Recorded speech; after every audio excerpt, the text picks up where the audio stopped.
Assalomu alaykum, hurmatli obunachi. Sizlarni ko'rib turganimdan xursandman. Bugungi kanalimizda to'rga 10 pirpireli karkasimizni yasatib beramiz. Qiziq bo'lsa, oxirida narxini ham aytib o'taman, kuzatamiz. Xo'sh, hurmatli obunachilar, ishimizni boshlab olamiz. Mashinadan oldin hamma narsalarimizni tushirib olamiz. Faqat o'rtaga emas, ikkita chetga tushirib olishimiz kerak, chunki birinchi qiladigan ishimiz karkasimizni yig'ish bo'ladi va o'rta bo'sh qolishi kerak. Sizlar bilan obzor ko'rib chiqamiz. Mana do'stlar, ko'rib turibsizlar, kliyentimizning uylari tupikda va chetda, lekin juda qiyalik. Mana ko'rasizlar, tepalikdan pastga tushish juda qiyalik. Shu qiyalikka to'rgon karkasimizni qo'yishimiz kerak. Mana balandlikka chiqib ketyapman. Ko'rasizlar, prezidentskiy stoykalar, ramashkalar qo'yamiz va darvozaning tepasiga bitta arka qo'yamiz. Ichkariga, yo'laklariga tumbalar, stoykalarimizni qo'yamiz. Ishimizni boshlab yubordik. Bolalar bilan karkasni joyini topib, uni temirga qo'yib, bir-biriga yaxshilab mustahkamlab chiqishi o'ziga 1-2 soat vaqtimiz ketdi-yu. Voy, o'shani o'ziga 2 soat vaqt ketdi. Shuni o'zi bilan qorong'i tushib qoldi va shunga aksiga olib svet ham o'chdi. Qorong'ida ishlab sizlarga chiroyli qilib yasatayotgan jarayonlarimni video qilib ola olmadim. Shuning uchun sizlar bilan tayyor holatini ulashaman va albatta kuzatsanglar, yig'ishtirish jarayonini ham ko'rib borasizlar.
Mana ertasi kuni kelib narsalarimizni, xurjunlarimizni ochib, joy-joyiga, chetroqqa qo'yib, yig'ishni boshladik. Ko'rasizlar, xurjunlarni ochish deganda nimani nazarda tutdim? Olib kelgan gullarimizni joy-joyiga qo'yishni nazarda tutdim.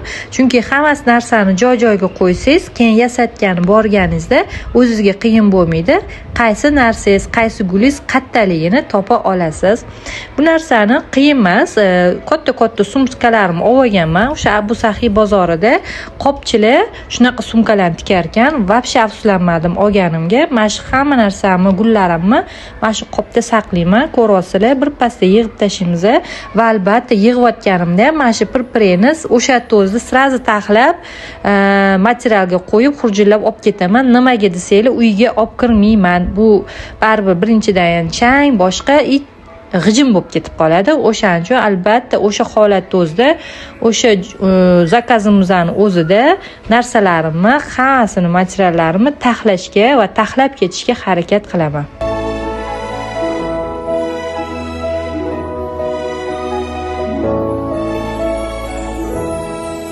Mana hurmatli obunachilar, ishlarimizni tugatib, joy-joyiga qo'yib, mashina chaqirib, narsalarimizni ortib ketdik va biz bu ishimiz uchun $300 pul oldik va bir kunga turib berdi. Ertasi kuni ertalabdan borib yig'ib ketdik.